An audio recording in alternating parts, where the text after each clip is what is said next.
Hello there. Thanks so much for joining us for the Long Comics Book Club, a bi-weekly podcast about long comics, also known as manga and graphic novels. My name is Shane, and I'm the older brother. I'm joined by Spence, the younger brother. Spence, you have 3 seconds to make a wish before a shape-shifting pig steals the opportunity. 1, 2, Superpowers in general. Shapeshifting. There we go. 3. Nice. Okay. In the nick of time. Barely made it. I don't know. I think you and Oolong would be battling over who actually got that granted. Of course, this question was inspired by none other than the manga Dragon Ball, which was the long comic we read over the past 2 weeks. If you're not familiar with our podcast, we take the first half of the show to talk about the long comic we read over the past 2 weeks, which again is Dragon Ball, volumes 1, 2, and 3, written and illustrated by Akira Toriyama, hence the interesting question for Spencer at the top of the show. We'll give our reactions, takeaways, discussion points, book club things. And for the second part of the show, we'll be chatting about some of the other visual media we've consumed recently. To make sure you avoid spoilers, we'll include time codes in the episode description. And of course, we'll then end the show with Spence introducing the long comic for the next podcast, which will be a graphic novel. And that will be coming out on August 14th. To be notified of when the podcast is out, you can follow our Blue Sky or Instagram at Long Comics Book Club. We also have all these links on our link tree, and one of those links is to VesperiaComics.com, because Spence, of course, is the owner and proprietor of Vesperia Comics, not just an online store, but physically located at 1935 West Broadway in Vancouver, British Columbia. Spence, how are things at the shop? Things are great. And then if you're watching this exactly when it comes out, we're right now at Anime Revolution, the big anime convention here in Vancouver. We're going to be there the entire weekend. We got a table going, so if you're in that small little group of people who are listening to this right when it comes out and also coming to Anime Revolution, come say hi. Also the day after, I was looking at this, Anime Revolution 3-day event, August 1st, 2nd, 3rd. So if you listen to this on the Saturday morning, you say, I already have plans. Clear your schedule for the next day. Clear your Sunday schedule. It's also a long weekend here in BC because I think it's BC Day. It's BC Day. It's also most of Canada just decided this is we're having a holiday here. But why? It changes from province to province. So you can geek out on your Saturday, Sunday, and still have your Monday to get some of your household jobs done. But swing by the table, go visit Spence, hosting his own Vesperia Comics spot. Hopefully you get something front and center. Where is it located? Is it Convention Center? Yeah. Sure. It takes up, last time I was there, it takes up the whole basement and a bunch of upstairs too. So wow. So you were it's big. Previously there as an attendee and now you're returning as a vendor. Yeah. Wow. Look at you. Look at me now. Well, if you're swinging by Vesperia Comics table at Anime Revolution, you could also look at maybe picking up, amongst much of the paraphernalia Spence has, perhaps you'll also have a copy of Dragon Ball Volume 1, 2, and 3, because that, of course, is the long comic we're talking about today.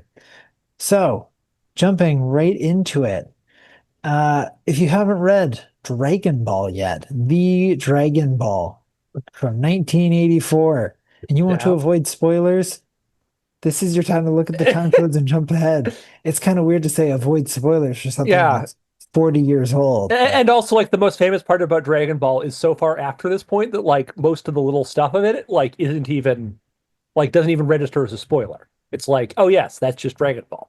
Right, that's just part of it. If you haven't read the book but want to listen anyways, that is also excellent. Maybe this conversation will help you decide if it's worth picking up. I realize I did include something of a spoiler at the top of this episode, but also if you haven't read it, that question sounds insane. So that is true. Maybe this is your opportunity to say, what on earth is he talking about? A shape-shifting pig named Oolong? Go read Dragon Ball Volume 1. That would be in Volume 2, I think, that event happens. Go take a read. Maybe the only thing before we get into it, I don't think this is for everyone necessarily. Didn't remember this part. 1980s Japan had some different takes on lots of stuff. That's Casual yeah. nudity being one of them. Yeah, so let's just be aware of nudity, general womanizing, and Loki murder and attempted murder of children, in all of which are presented in a humorous way. Yes. Which that Um, is something we'll definitely get into the whole Dragon Ball and the early parts, the but yeah, it's got its own thing going on. So if you're sort of not don't have the patience for 1980s point of views, maybe skip this one. But if you're really curious about maybe just listening without having to expose yourself to some of the actual content itself, listen along as we jump into Dragon Ball. Suspense. Why did you choose Dragon Ball for our long comic this week? well, like the obvious start with is it's Dragon Ball. It's like quite literally one of the most influential, possibly the most influential manga ever made. It's hugely popular, hugely relevant. It the Dragon Ball Z series is like one of the ones that really took Japanese culture in general into North America more than anything else. But also with all of that, it's kind of interesting because Dragon Ball is very different from Dragon Ball Z. And it's kind of interesting for a lot of people who were first introduced to it with Dragon Ball Z. Dragon Ball is just a completely different beast. It's kind of cool to like look back on it. Mm, okay. So fun to sort of take a look back. There's some discussion to be had here, not just about Dragon Ball within its own little sphere, but also then its context in comparison to Dragon Ball Z, and then its role in both Eastern as well as Western Yes. cultures. Okay, lots to dive into here, but we'll just try and chew through it and keep hopefully to our regular time of around an hour, so you're not stuck listening to the two of us for a weird 3 hour long Dragon Ball deep dive.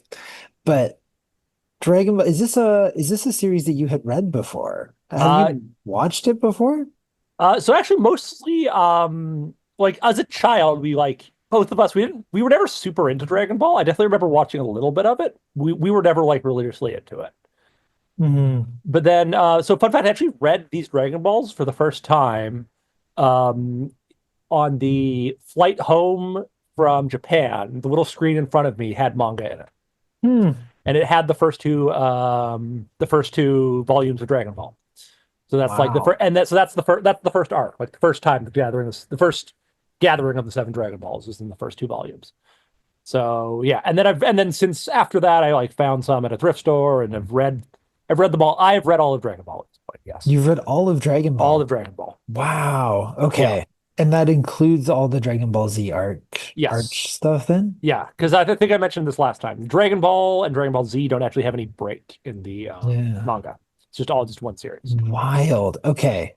So many questions now. Not just to, I mean, we're gonna stick to focusing here on volume one, two, and three because that's what I read, but I'm also very curious about how this sort of fits into the larger piece of Dragon Ball as an entirety. I assume that Dragon Ball is done now.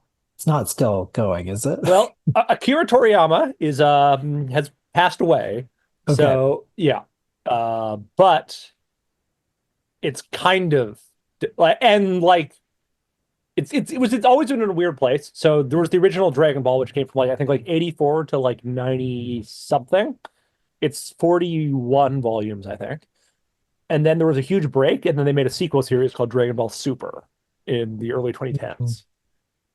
And that the manga is still going for that. Okay.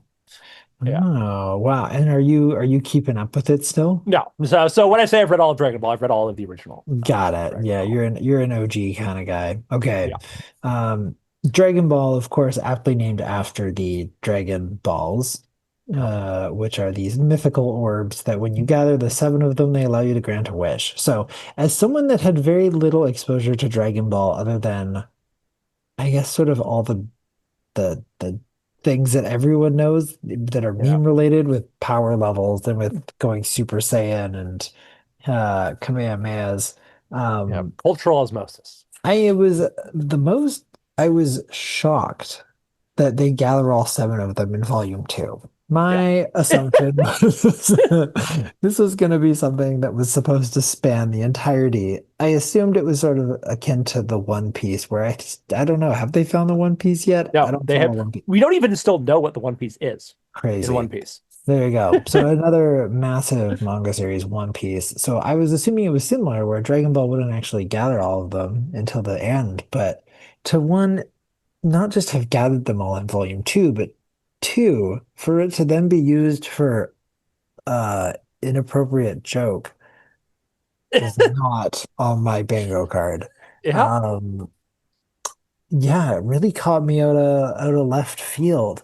And so is that sort of does this keep happening? So yeah, so like as they say, so it takes a year for the wish to come. So Mhm. they're constantly regathering the Dragon Balls. Hmm. And then as the series goes on, it becomes more of a joke for them to get it until by the time they hit Dragon Ball Z, the era when that became like they just literally it's like they just gather them off screen.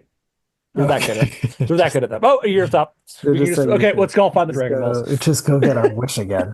Yeah. Yeah. I think that's part of, I mean, there's a lot of things that are really interesting to this. The first is that I didn't realize it's really is a humor series. Yes. So that's the biggest I thing. So Akira Toriyama was a gag manga writer. So his mm, previous one that there's a couple of references to it in this. Doctor Slump was his big thing he made before Dragon Ball, and that is strictly a comedy series. hmm. Okay, because I had assumed it was because I think I know I guess it is more of Dragon Ball Z, like you were saying that that's the one that more I remember more clearly hearing about. That's very much an action series, is what Yes, I and understand like you it. can kind of see at the end here where it gets a little more actiony. Yeah, with the tournament. Yes, with the Budokai Tenkaichi tournament stuff, Hmm. and Yeah. like it's and that's kind of the part of thing. So it still stays like a gag series, but then the action starts to become more and more of a thing. And it's really interesting about that is the action is really the important stuff that why Dragon Ball is so important and why it became the centerpiece of all the stuff. Like there's a bunch of stuff in it that you don't really think about. It's kind of like Tolkien. There's a bunch of stuff in it that you don't think of being special because it's just the standard for what Mm-hmm. is expected for a shonen action series. For those who aren't aware of your really quick throat of the word Tolkien, we Yeah. are referring to how Lord of the Rings sort of Yes. created high fantasy. Yeah. Like Lord of the Rings feels really generic if you read it because everyone's just copying Tolkien. Right. Interesting. So then what is it from this series then that you sort of see because you mentioned this right at the top and I was Yeah. curious about it. You mentioned that this is one of the most influential series. And so Yes. in what ways do you see So that? so the single thing that Dragon Ball introduced that changed everything about manga is growth. Is that Goku gets stronger as the story goes on. Power arcing. Power arcing. So this really wasn't a thing before Dragon Ball. So like the big shonen action series, the other like the two shonen action series that everything's based on are Dragon Ball and Fist of the North Star. And the big thing that Fist of the North Star doesn't have is in Fist of the North Star, Kenshiro, the Fist of the North Star, is at full power the entire series. He never gets any stronger. Not Mm, really. But Dragon Ball, it's all slowly as the series goes on. Goku just gets stronger and stronger and stronger. mhm. And like, especially later, they'll like start introducing like, oh, this guy was so tough later. Boop, Goku like one taps him and just immediately knocks him out of the ring and stuff like that. Just Yeah. to show that Goku's getting stronger and stronger and stronger as the series goes on. He also must get, I mean, he must also get older, I know. Because I Yes. know of older Goku, not Son Goku. Uh, I mean, even just physical transformations in this series, the fact that he has a tail that then gets lopped off when the cat turns into scissors. Um, didn't see that one coming. Yeah, which is another thing that you might not know is that especially if you're more interested in Dragon Ball Z, is that this, especially for the first two volumes, it's based on the Chinese novel Journey to the West. Hmm. So Goku is Son Goku is the Japanese pronunciation of Sun Wukong, the main character of Journey to the West. Oh, Okay. Wow. All these interesting Dragon Ball facts. Spinning facts. Yes, yes, because also Okay. because in Dragon Ball or not Dragon in Journey to the West, it's about the Monkey King Sun Wukong, Hmm. um, the monk Yuan, the pig guy who I can't remember the name, but we're just going to call him whatever they called him in Dragon Ball, boy Oolong. Oolong, and then there's a desert bandit who Yamcha. So those are the four main characters of Journey to the West, and Oh, then yeah, and then Bulma replaces the monk, and then the rest of them, and then those characters get less and less relevant as Dragon Ball goes on. interesting. I'll have a reverse fun fact, which is one of my old high school friends named his child after you and the which is Yeah, great. So I guess I did know that fun fact as well, but because of a very different set of circumstances. yeah. Uh, okay. Lots of background then to this. And certainly there are those elements. You can certainly tell the folklore, because it does read very much as a like a fable, like a story. What a what an interesting first three volumes. Because it's when it's good, it's really good. I didn't expect it to be this good. But then Yeah. when it's Well, bad, it's bad. yeah. Well, that's the thing. Like when we get into the content warning, like a lot of the second page, you got a naked Goku just from the Recto. It's like forgot about this part, and then you Yeah. get to like a lot of the sexual humor and stuff. It's like 1980s Japan, huh? Yeah, it's rough for sure, parts of it. Yeah, definitely uncomfortable with those aspects and how they're played into it and they're played off. I mean, I appreciate that they at least like give the old man flack for being a pervert, but still, the fact that it's played for humor and that he's like perving on a 16-year-old is wildly uncomfortable to read. Yes, that's true. So, Master Roshi is kind of sad also that he kind of like inspired an entire sub like character arc, like character, what do you call that? A lot of people copied him. oh, that he sort of became like not stereotype, but I know what you're talking about. What's the Yeah, word for that? character Oh, archetype. There we go. yeah, Master Roshi became like of the pervy old master. Is that the archetype? Yeah. So like Oh. the classic so like to give it the most credit it's due, it's the idea of like, oh, here's like a spiritual supermaster. But then he also like is still earthly desires the actual the thing he's into. Like for an Mm. actual really good example of how you could do it right is Heiter from Freerun. The Right. priest there, Yeah. like who's like, oh, he's like the Wonderful. super, he's a godly man, but at the end of the day, nah, he just wants to get drunk. It's like Yeah. that's it wouldn't be like alcohol is part of the goddess as well. So why shouldn't I get drunk? So like Yeah. that's a very like good example of it, but there's a lot of really bad examples. Yeah. That's about yeah. So I mean, I think that's what's really interesting about reading this is that it is dated. It Yeah. is it's a weird I would say it's super weird because the actual plot and the story feels timeless, but Yeah. then some of the content related to the way that they act is very dated. Yes. Um, yeah, playing off like Rufy and Goku and Bulma, Master Roshi being a creep, um, the fact that Oolong wishes for underwear, like it's a Yeah. lot of really unfortunate things that really hold it back from being uh perfect and I mean I think a lot of people would still see it as timeless because it is a classic, but it's still really uncomfortable for it to sort of be like a classic, if that makes sense. Yeah. Um, Honestly, this is actually, you know what? This is a fair comparison. I would compare it to Gone with the Wind, hmm. which I Okay. actually think it's much better than Gone with the Wind because I have, but Gone with the Wind is a classic movie that probably everyone should watch if they're interested in filmmaking. But watching it now, oh boy, man, there's some stuff in that movie.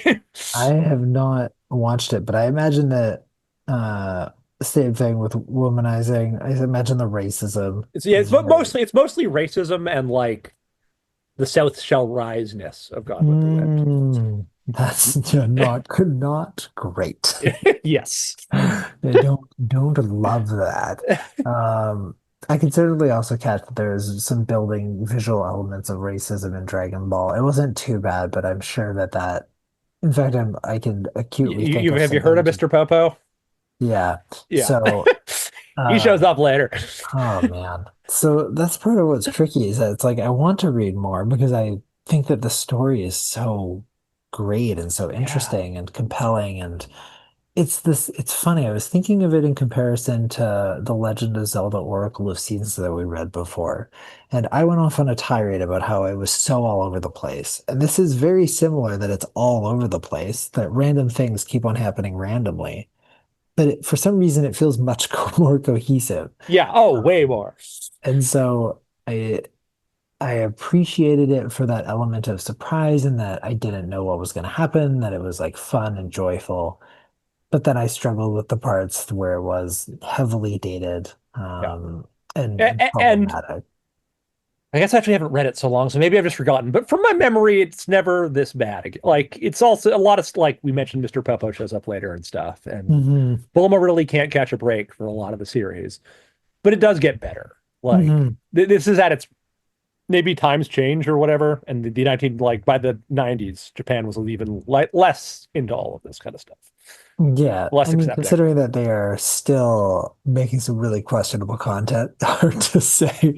Yes, But true. I mean, there are still elements that I appreciate. Like, I think Bulma, despite the fact that she can't catch a break and that people do over-sexualize her for being a 16-year-old, I appreciate that she is like this super genius that created Yes. this Dragon Ball radar and that she does like hold her own and that she isn't just sort of a passive character, but that she is active and that she wants to get the wish. It's unfortunate it's for a boyfriend that her whole arc is reliant on a male character, but I appreciate the intention behind it at least. And um, same with Lunch also. Half of her is good, half of her is not. Uh, Also a fun fact about Lunch. Akira Toriyama literally forgot she existed. She just stops appearing at some point in this manga with no explanation because Akira Toriyama literally forgot about her. it's wild because she's so. I love that idea of our character that you sneeze and you turn into this gun-toting personality. Yeah. Man, more weapons than I expected. Oh yeah. Very interesting. So this is almost, it's not steampunk, but it's sort of that same steampunk idea where you sort of have like uncivilized world, but at the same time high technology. Yeah, it's a super unique take, and like the world is just so there's dinosaurs and animal people and Yeah, who which is knows? super cool. There's a lot going on. Yeah, which is Yeah. awesome. Uh, but Chi Chi is introduced by just decapitating a dinosaur. yeah, there's a bunch of interesting violence in this. There's that, which is fun. Bulma Foley tries to shoot Goku when Yep. she meets First him. appearance, Goku just yeah, Bulma just opens fire on Goku, and Yeah, he's okay. yeah, he survives because he's Goku, but those are fully bullets, and she's disappointed at first that she didn't correctly murder the child. Same thing. Later, a villager tries to stab Goku with an axe. The axe Yep. breaks, fortunately, but I'm like, this is a 13-year-old, correct? These are people trying to straight up murder a 13-year-old. He's 14, Uh, but yes. okay, yeah. Oh, he's 14. It's fine then. Go ahead and try and do your best. But much, yeah, much more that kind of violence than I expected. I guess I just think about Dragon Ball as being the big over the top Super Saiyan fights, not like bonking people with sticks and doing fun little kung fu moves. But again, I think that has to do, oh, power scaling. That's the Yeah. word that it's Oh referencing. yeah. Well, yes. Dragon And Ball one heavily being power scaled. yes. And that's the whole thing about Goku growing. And part of I think what makes it work so well is it goes so long to get to that point. Hmm. And we just keep going more and more as Goku gets stronger and stronger, and so does everyone else around him and stuff. Hmm. Which is kind of crazy to think about because even in just these first two volumes, you do start to see that growth with Goku and that he's able to do that training and can move bigger boulders. And so you start to see that growth even just within this short little snapshot. Yeah. Um, Yeah, But they, like I was originally just thinking, I really only want to do volume one and two, but actually really glad it was all three because I think seeing the third one Mhm. really adds to the story and like really shows what more is coming later. Yeah, I did, except that I really just didn't want to think about that gross giant guy. Oh, Just the smelly so, guy. yeah, the smelly guy is like so brutal, so gross and immature and toilet humor. I'm like, I don't know about this, man. This is a weird manga. There's Yeah, lot of I contradicting agree, things but going also on it's in kind of this. great. How they beat him is kind of great. The Krillin. Krillin doesn't have a nose, so he can't smell. Question. I thought his name was Krillin, but for sure in the manga it's spelled like career, like Okay, it's this is just getting Krillin. into the okay. So his okay, I'm gonna butcher this. Like Krillin is how you pronounce chestnut in Japanese. So it's an attempt to like I think it's still pronounced Krillin. It's an entire all yeah. All the characters are named after stuff. Krillin's named after a chestnut because of his head. Because he So swallowed yeah. it. That's It's pretty like funny. Master Roshi isn't even his name. That just means turtle hermit in Japanese. All right. So what's Goku, man? What's Well, Goku's? it's Sun Wukong. Oh, right. Yeah, Oh, that's why he's Son Goku, right? yeah, Okay. I can't go with that. Okay, Krillin is named after a chestnut. yeah. Um, Well, okay, then so it's it like is written we're going Krillin. way later, but it's like the Saiyans are all Krillin. named after vegetables: Vegeta, Raditz, Nappa. I didn't realize that. So this whole series, Kakarot is Goku's Saiyan name. so it really is that this whole series, it is comedy throughout the Oh entire. yeah, it's still Akira Toriyama. He got way more into the action part, but he still kept some of the gags going. That's so surprising to me. Okay. Uh, but I mean, Goku, great character. Krillin, yeah, I guess I'll say Krillin. I don't know. Now I got you Just used say to being Krillin. like, It's okay. Everyone knows what we're talking. Oh, okay. hang on. People who know Dragon Krillin, Ball. yeah, exactly. Also fun introduction, but Goku, incredibly likable protagonist. It's just like innocent, happy-go-lucky kid, no exposure to the outside world, but just Yeah, wants to sort of like have fun, do the right thing. The fact that they give him a cloud that only he can fly on because he's pure-hearted. What an easy way to make him, you can be like, oh, okay, because this cloud gives him the pass. yeah, I should give him the pass as well. yeah. Well, Because yeah, because there's definitely a lot of like noble savageness to him. It's like the idea that he's completely unspoiled by like the civilized world. He's just pure goodness. Yeah, he's just living his little monk life. Yeah, And I mean, unfortunate then that there is still then sexualizing gags with his pats, but at yeah, least there's like an innocence there. yeah. Exactly. It's yeah, Uh, but still, I guess I also thought that Dragon Ball was more like a PG series. Not the case. This is for sure a teen series, which makes sense that this would appeal yes, to more of a teen audience. yeah. Um, And I think that really gets into the whole like Shonen Jump, how like technically that's is for like 13 mhm, year olds, but mhm, and then also like um times have changed. mhm. 1980s Japan was made more okay with like casual nudity and extreme violence, apparently. Apparently, yeah. But I mean, speaking of the art, speaking of the nudity, which I think is fine. I guess I get too accustomed to it from other manga. I remember from that time, same thing, Yeah. which is apparently. I mean, even if you think of current stuff like Shin-chan or whatever, uh, it's very much a part of Japanese culture to have just full frontal male nudity of children, which is I don't know, man. Yeah, who knows? It's a choice. It's a cultural differences. I'm sure there's lots of interesting backstory as to how that sort of counter develops compared to the Western cultures. But the art of this is fantastic. I love the art style. I mean, I think it's very much your classic. This must be sort of one of those templates that Oh yeah. uh, when you think of classic manga that with the big eyes and the over the top expressions and um, great action scenes and sound effects and fun visual gags going on. It's Yeah. all in there. Yeah, Uh, especially because it's like if you look at the like it's very bulb.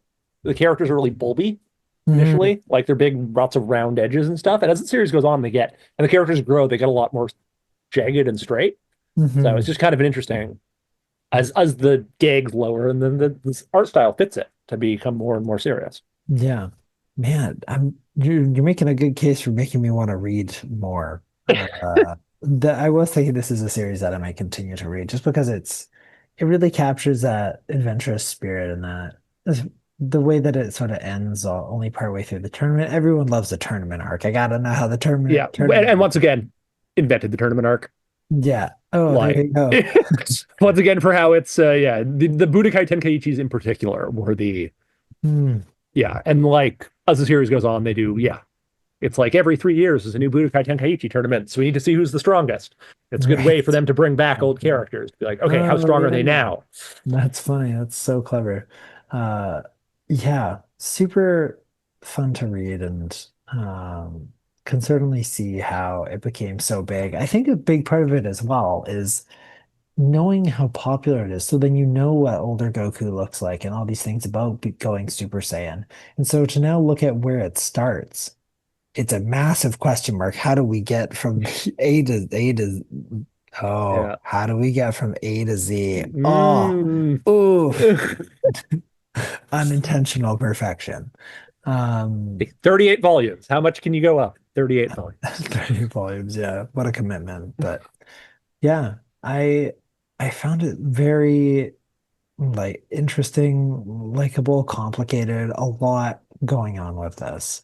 Yeah. Um, and so what do you, I mean, there's still a lot to sort of think of think about. Because I want to ask you more obviously about the later stuff, but still want to make sure we're focusing on the first three volumes just because that's what we read here. And so what is it that you think sort of allowed it to become the scale that it is now? Because it does feel like it was, do you think it was always intended to become the size of it? What is it that really captured uh everyone into this story? Yeah. So for the first question, did it ever intend to be this big? Good God, no. They had no like they Toriyama was very open. He was just right. Like he had no grand big plans. Right, he He was forgot just lunch going. existed. So he was Yeah, very exactly. He just going was off going the off and once again going into more later, there's like a famous thing in the Android saga where he literally just changed the villain 3 times because he was like, this villain isn't working. Let's bring in a new one. That's so funny. Um, but yeah, so and I think so. I think part of why it grew up got so big, and it's really noticed this reading it. And I remember when I first read it, I found a big volume. Like I think it was the first like up all the way to like Frieza in Dragon Ball Z. I found that much of that at a thrift store in like Hmm. 3 volume chunks, and I just bought it all, and I read it all in like a day and a half. Wow. It's just so easy to just like read and go. Yeah. Such good, it's such easy, engaging reading. Mhm. That's true. It is a really easy, it's not super dense text-wise Yeah. because there's so much, even at this early level, early action and fun visuals. And I think that's again, it's surprising visuals, like I was saying before, that there's all these things happening that you don't really necessarily expect. You were mentioning decapitating a dinosaur. And the fact that Son Goku looks at the moon and turns into a giant monkey. Like these are things that don't really have explanation. They just kind of happen. The it keeps it super visually engaging, and they don't rely on heavy text and exposition. And he just doesn't explain things, No. which is fine. I mean, it makes it normally you would have like I imagine like 3 pages committed to explaining why he turns into a giant monkey, but they don't. They don't Yeah. give any explanation. You just learn that Goku killed his grandfather by stomping on him when he turned into a giant enormous monkey. And they cut off his tail because that's his weak point. And then that's like, does the monkey thing I think comes back later. Well, Yeah. yes, because once again, going like, because the whole this is a cool thing with how they go. Like, once the Saiyans come up and we learn what Goku actually is, that's like, oh, that's part of Saiyans turn into giant monkeys when they look at the moon. Okay. clearly I'm now gonna have to be invested in reading more about this story.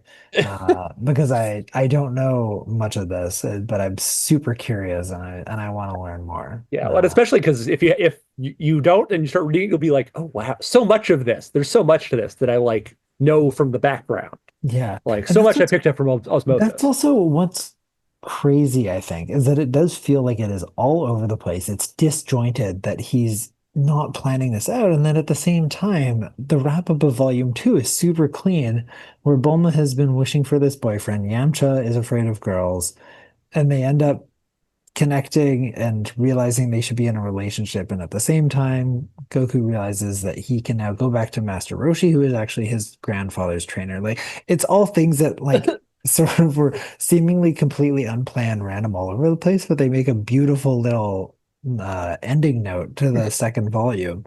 Yeah, I like it too that they even end it with like, oh, here's the end of our journey, but we're gonna keep going. Yeah, but Yeah. we'll meet back up again in the future probably. Yeah. Um, Yeah, which is it sounds like it's sort of the theme to this series is that it's weird, it's all over the place, it's funny, it's adventure, it's this bizarre cast of characters that then ultimately do have payoffs and intentions for the most part. But there's at least some core elements in the background maybe going on that Toriyama had been trying to figure out that pay off later on. Um, and so I wasn't aware that you had read all of it. Where do you sort of rank it in the echelon of large series or just manga in general? Is it but just because it has such a name and a notoriety that you would engage with it, or did it sounds like it's also something that you enjoyed? Yeah, well, I super enjoyed it. Like I said, it was just super easy to just go through it all. Hmm. Like, yeah, like honestly, I don't know if this is a good or even a fair comparison, but since I got the started working at the store, I've been like occasionally reading One Pieces as they've come through. Hmm. And like One Piece is pretty good, but it's not nearly as just easy to just go through as Dragon Ball Right. is. Interesting. Okay. Well, yeah, I can't imagine diving all the way into One Piece. I'm glad you have the time and the opportunity now, but Well, boy, the time and opportunity is just literally I have free time at the store sometimes and need to read right. a book. So why not read the whatever the next volume of One Piece is? The million Maybe. pieces of One Piece. Yeah. Yeah. Uh, but in terms of would you I mean, I think Dragon Ball is really important.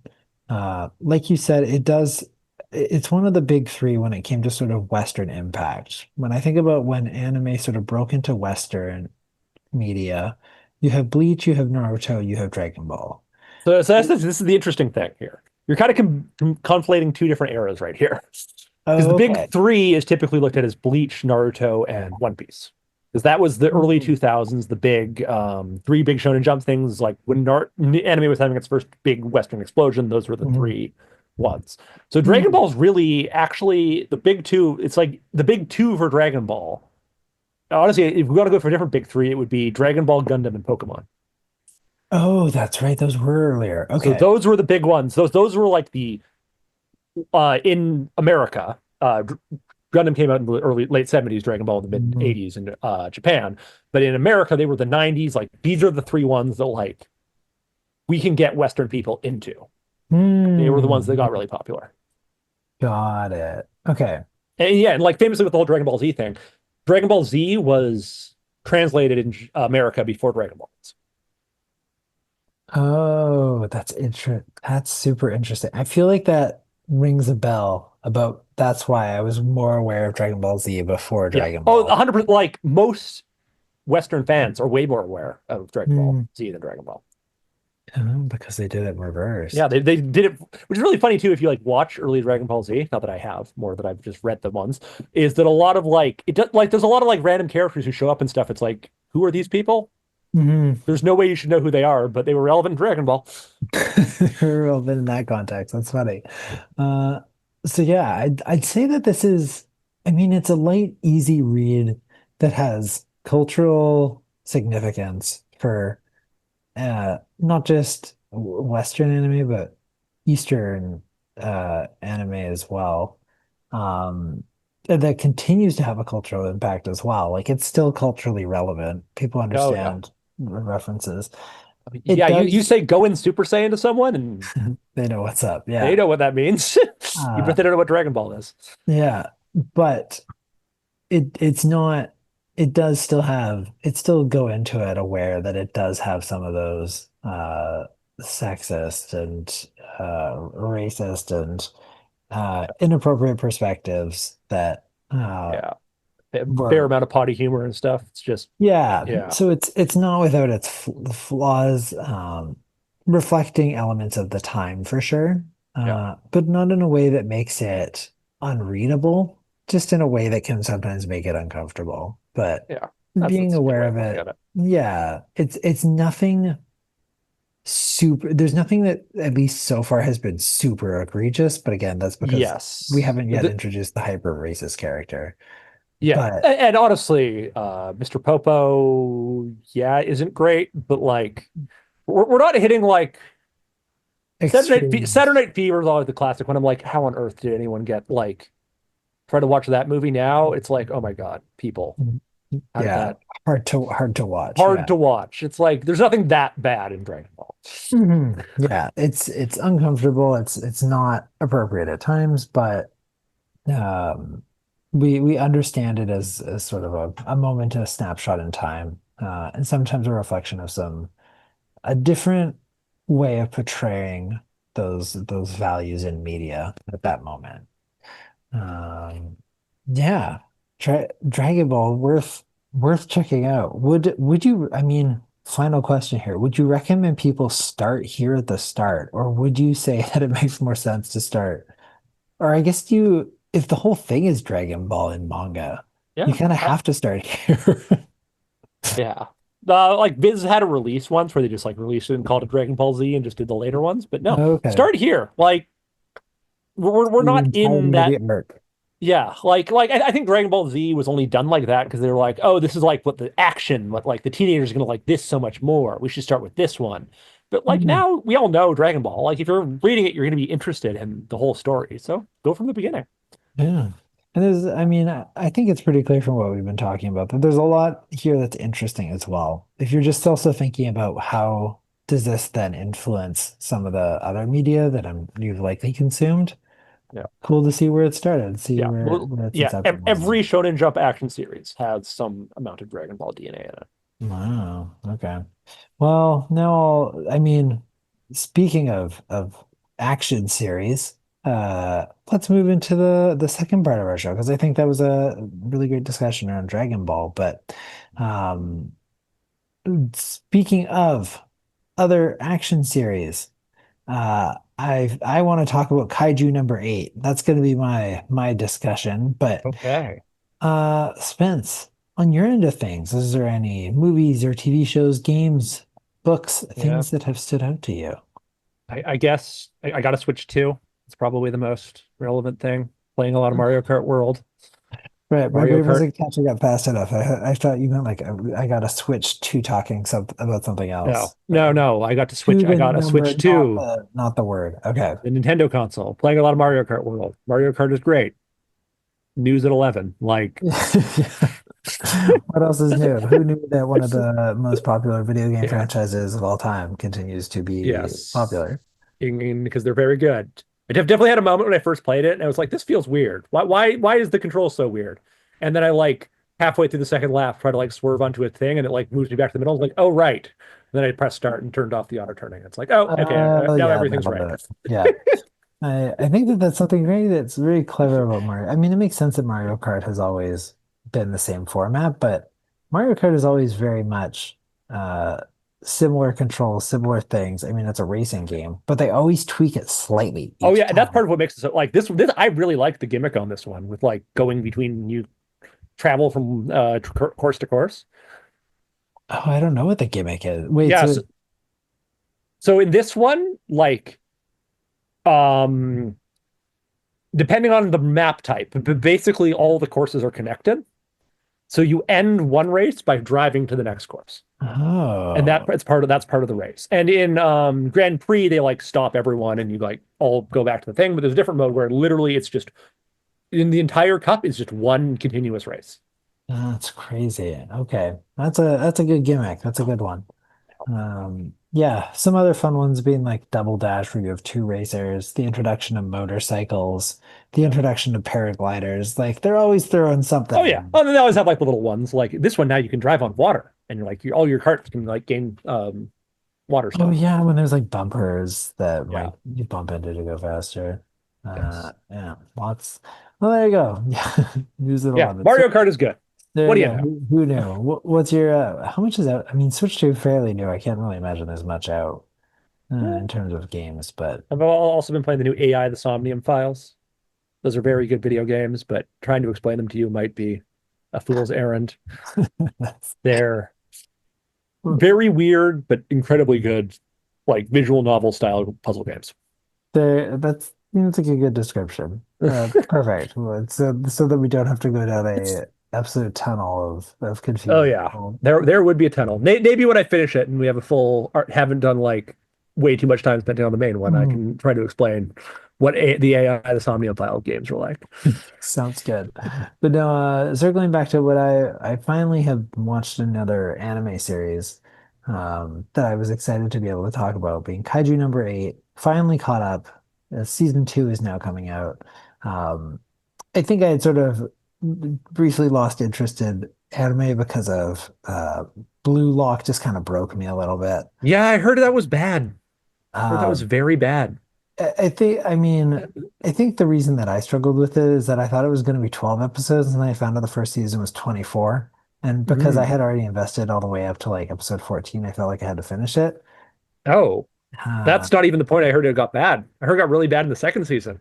yeah, I've started the second season, and I didn't want to keep watching. So I sort of was like, I don't enjoy things right now. But then I figured I'd try out Kaiju number 8, and wow, so good. Yeah. What So a I haven't watched Kaiju number 8. I have read it though. oh, okay. I very interesting. I mean, that's kind of interesting because I mean, a lot of I think the joy of it is it's the action. It's sort of, I mean, and the plot and the action. It reminds me of like Jujutsu Kaisen and Oh yeah. solo leveling. Like there's a lot of those elements going on, but Yeah. Like um, Dragon Ball. like Dragon Ball, exactly. It all ties back. Uh, and I think it's one of those things. It's not reinventing the wheel, but it's the right combination of good action plus good characters and good story. Yeah. Fun to have like a anime protagonist our age for once. Yeah, shout out to the 30-year-old protagonist, aka the old man. I love that everyone just keeps calling him old man, but I love that it's a 32-year-old is our Yeah. is our hero and his love interest is 27. Like good job. Thank you for doing that. Yeah, I really like Kaiju number 8. I'm looking forward to watching season 2 as well, but Production IG is the animation studio on that one, and that's always top tier. Kaiju number 8, for those if you're unaware, it's I don't want to spoil too much because I didn't really know anything going into it, but it's a world where there's kaiju, aka giant monsters that attack Japan all the time. And there's special defense. Strange beast in Japanese. Oh, there you go. Yeah. Kaiju. Special defense forces that fight against these monsters, and there's this 32-year-old guy Yeah. Always who's dreamed of being in the Special Defense Force, but yeah, couldn't he hack it. he couldn't get in. He tried to apply 12 times and never got into it. And so he's now accepted his life of having to be a Yeah. cleanup crew member until things change, circumstances shift. And so it's following him. And he's extremely likable. Uh, I think that yeah, his whole personality and I mean similar to Goku and so many of these other characters that when you have that protagonist who's sort of that pure-hearted positivity super strength person you just can't help yourself but root for them and want to see them succeed. But yeah, that's my show that I've been enjoying. I have some other stuff that I've started but not yet finished, like Deadpool and Wolverine and the bear that I might circle back to later. But like you were saying with AI Solemnium, let me wrap up until I have full cohesive thoughts. But I'm not even going to wrap up Blue Lock season two, and I'll have a cohesive No, thoughts because I finished season one. Blue Lock season one, I don't want Blue Lock is not worth the investment of time. yeah. That show does not Hey, deserve the scale of platform it has. I haven't read the manga. Apparently, it's much better. We certainly sell a bunch of them at the store. So, Maybe it moves faster. I don't know. It's super surprising. The volume show is. 21 comes out on, or by the time you're reading this, volume 21 has already come out. I mean, I can understand the appeal when it's like your secondary characters keep getting eliminated. So like that's the part that was really interesting. Is like I was wondering who's going to get eliminated from the Yeah. manga. The whole death game-esque aspect to it, where no one Yeah, is except safe, that even though it's they're not dying, they're just not being allowed to shuffled play off. soccer But again, and then yeah, they're never allowed to play soccer again. My God, it's or no, they can still play soccer. They just can't make the national team. I was like, these yeah, stakes are not that high, but yeah. But they're I high don't for know. them. So that's what's important, which was pretty funny. But man, so much anime talk as a friendly reminder. Anime Revolution. If you're listening Yes, on August 2nd, or August 3rd, reminder, or August 3rd, go open till swing 5 on in. August 3rd. There you go. Yeah. That's pretty late. There's lots of time. Go now. You you've almost made to the end of the podcast. Turn it off and run now. Go get your tickets and go.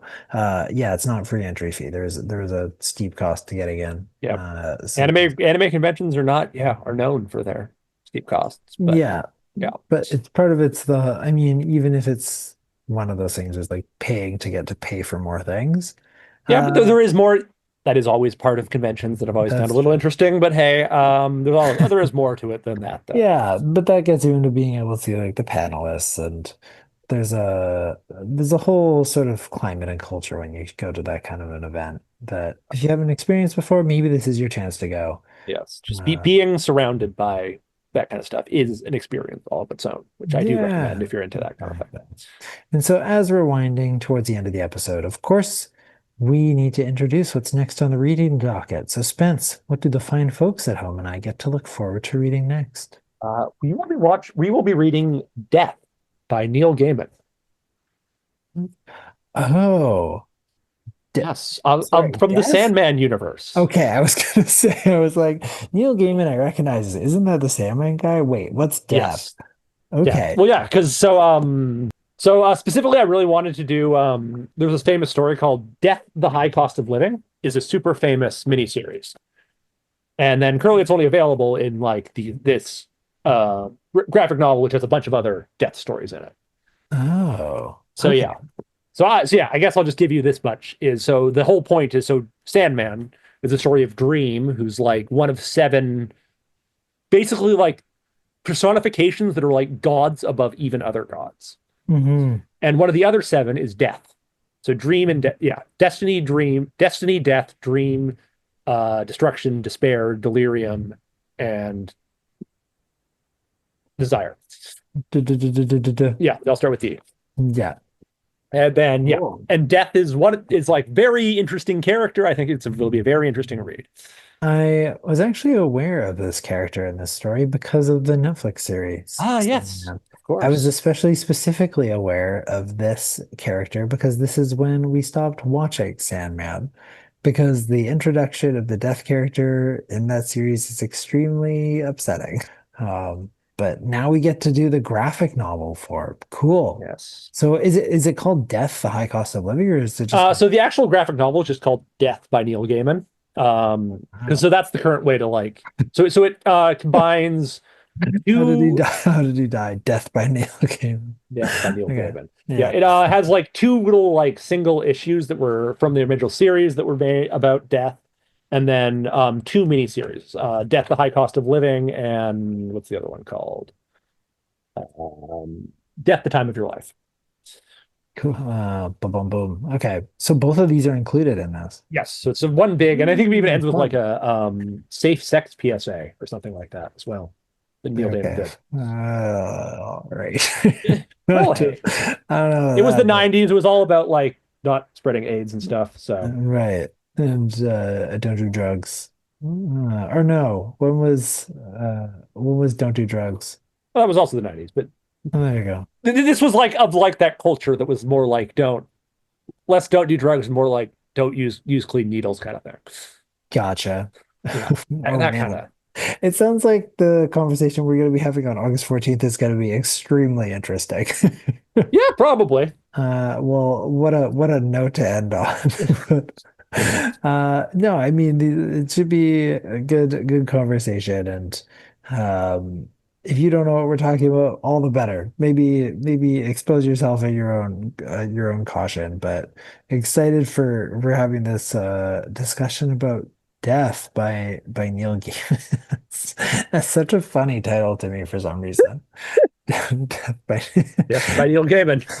He must be, yeah, bring him to the gallows for death by Neil Gaiman. So, And I get like inadvertently I keep doing my just let's just do one from every famous comic book artist at this yeah, you're point. making your way through.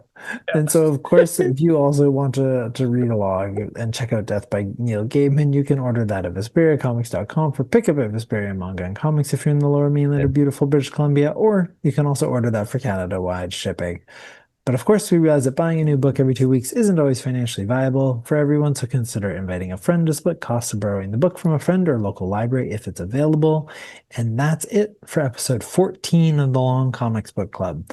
Thanks so much for listening. You can follow our Blue Sky and Instagram for updates, as well as join us to share your own thoughts on Dragon Ball.